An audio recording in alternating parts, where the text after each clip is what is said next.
Naaresto na sa malawakang pangungurakot sa flood control projects. Na-corner ang isang DPWH Mimaropa engineer sa isang bahay sa Quezon City. Isa siya sa sangkot sa milyong-pisong ghost project sa Oriental Mindoro. Nasa frontline ng balitang yan, si Dave Abuel. Pinaligiran at puwersang binuksan ng mga tauhan ng NBI Technical Intelligence Division ang bahay na ito sa Quezon City.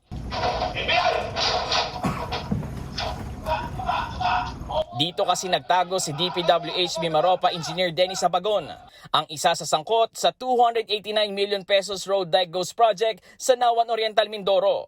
Nang ma-corner si Abagon,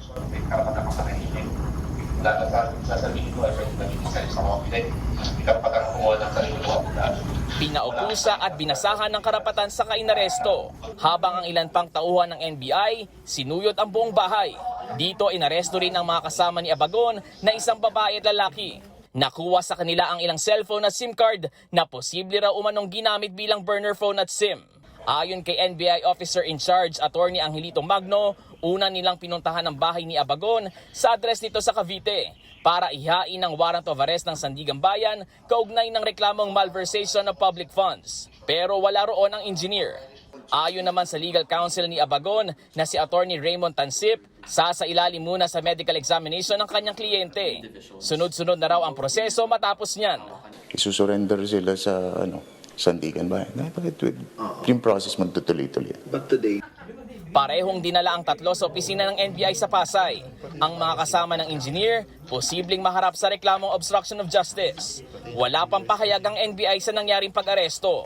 Kung matatandaan nung Miyerkules, na-raffle na ang mga kasong graft at malversation of public funds laban sa mga sangkot sa ghost project sa Oriental Mindoro. Kabilang dyan si dating Congressman Zaldico at ilang opisyal ng DPWH Mimaropa at SunWest Corporation. Una nang inirekomenda ng Ombudsman na walang piyansang ibibigay sa kasong malversation dahil mahigit 8 milyong piso ang perang involved. Nagbabalita mula sa Frontline, Dave Abuel, News 5. Mga kapatid, Nikki de Guzman po.